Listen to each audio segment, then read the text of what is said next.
All right, well, here we are at the Freedom Festival in Bournemouth. I'm with Brian and Ian from the Alliance of British Drivers. I know you're going to be hosting a session in a moment here, and it's all very busy. Can you tell us about the Alliance of British Drivers? What are you doing?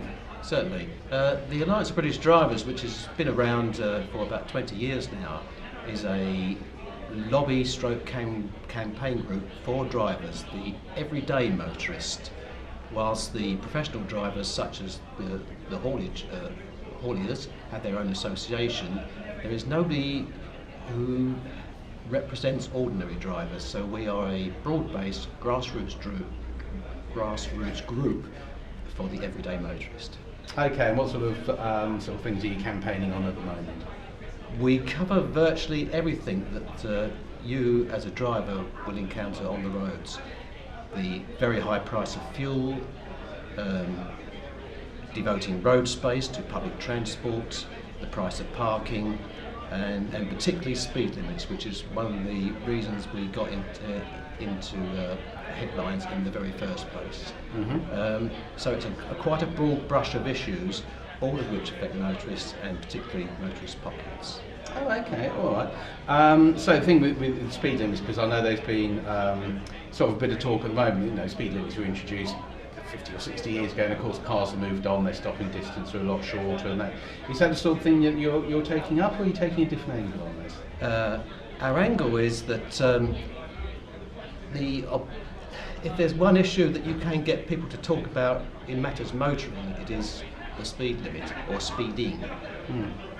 And when limits are, we don't have an argument with setting it with the limits themselves. What we do have an argument with is enforcement of those limits by the camera empire in order to raise revenue for government. Right. This is in addition to the taxes that you already have to pay for owning and operating a vehicle. As you said, vehicles have improved, so have stopping distances. Mm. You might think a few speed limits might go up as a result, but they haven't. They just go on coming down and down and down. We were given to think we might get an 80 mile an hour limit on motorways. That seems to have fallen by the wayside. Yeah. And town and city after town and city are talking about introducing blanket 20 mile an hour limits. We haven't seen widespread 20 mile an hour limits since 1930. Mm. Mm. Okay, and how can people get in touch with you? You've got a website, or are you on Facebook, or whatnot? How can people get in touch? Yes, we have a website, www.abd.org.uk. ABD, yes. .org.uk. Yes, there's another one called Fair Deal for Drivers.org.uk as well, which is a smaller but simpler website. We are on Facebook and we are on Twitter. Oh, fine. So lots of ways people can get that. Oh, and finally, of course, you know, we are here at the Freedom Festival, and I know you gentlemen have been very busy. I've seen you going backwards and forwards, talking to people, all sorts of things. What do you make of the Freedom Festival? It is fantastic. Well, obviously, we often felt that we were flogging a very lone cause. Certainly in our early days, some people regarded us as being more right-wing than Attila the Hun. So we are fundamentally libertarians at heart.